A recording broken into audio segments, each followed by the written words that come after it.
La 50e session de l'Assemblée parlementaire de la francophonie s'est clôturée le dimanche 13 juillet 2025 sous les acclamations et une standing ovation de la plénière saluant la volonté commune manifestée par la République démocratique du Congo et le Rwanda de faire la paix afin d'ouvrir une nouvelle ère de coopération bilatérale entre leur gouvernement et leur parlement à l'image de leur peuple, restés soudés malgré les querelles politiciennes opposant les dirigeants des deux pays. Ces gestes forts symbolisent la paix et la célébration commune de l'adoption à l'unanimité de la résolution de la PEF sur la situation en République démocratique du Congo, une résolution qui salue et soutient la signature le 27 juin dernier à Washington d'un accord de paix entre ces deux pays condamnés à vivre ensemble mais divisés par 3 décennies de guerre. Mon pays, la République démocratique du Congo, est prêt à faire la paix avec son voisin le Rwanda, s'est exprimé le président Vital Kamerhe du haut du perchoir de l'hémicycle de l'Assemblée nationale française à l'issue de l'adoption de la résolution. Une consécration du lobbying mené par le parlementaire congolais, conduit par le président de l'Assemblée nationale Vital Kamerhe et du Sénat Jean-Michel Samalukonde. Je vous explique toute ma gratitude. Le projet de résolution ou de pédiatrie de résolution que nous avons porté ensemble, comme il a été dit ici, la République démocratique du Congo et le Rwanda, les participants à ces assises, est un acte politique fort, un jalon historique qui témoigne de notre aspiration à une diplomatie parlementaire renforcée, plus active et plus audible dans l'espace francophone.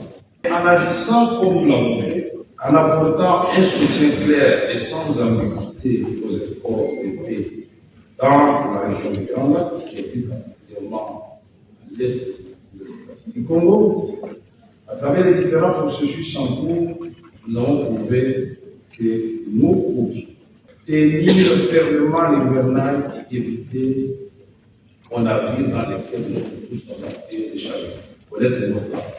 Nous avons montré que nous étions en mesure de dissiper les angoisses au profit d'une communauté de destin capable de dépasser les divergences autrefois jugées insignifiantes et de tracer les voies d'une prospérité partagée à l'image de l'expérience de la France et de l'Allemagne autrefois, après la Deuxième Guerre mondiale. C'est dans cet élan que je remercie sincèrement le président de la République démocratique du Congo, son Excellence Félix Antoine Tshisekedi, qui n'a pas hésité à cet instant, au nom de la solidarité africaine, solidarité mondiale, d'apporter une subvention substantielle pour l'accomplissement de la mission de la paix. Je souligne que la République démocratique du Congo et le Rwanda sont condamnés par l'histoire et la géographie de vivre en bonne entente.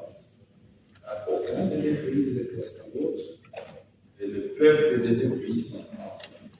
À nous les politiques de jouer notre partition. J'ai dit tout simplement que la République démocratique du Congo est prête. Avec sa position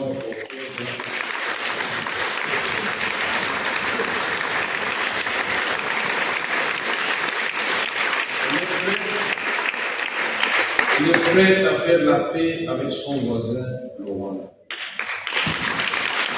Avec sa jeunesse, ces femmes engagées pour la paix et le développement, ces femmes qui sont les premières victimes de cette guerre injuste à nous imposer à l'est de la République.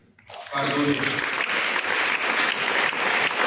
Sans bypasser la question de la justice et de réparation. Pour sa part, Harerimana Moussa Fazili, vice-président de la Chambre des députés du Rwanda, a répondu à l'allocution de Vital Kamerhe en affirmant que son pays, le Rwanda, est également prêt à faire la paix avec son voisin, la République démocratique du Congo.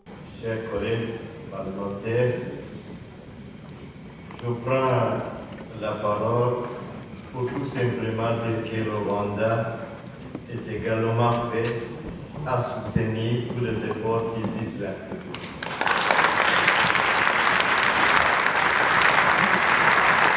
Cet événement historique ovationné par le parlementaire francophone a marqué les temps forts de cette 50e session de l'Assemblée parlementaire de la francophonie qui s'est clôturée par une note de satisfaction après l'adoption de plusieurs résolutions rassemblées dans la déclaration de Paris.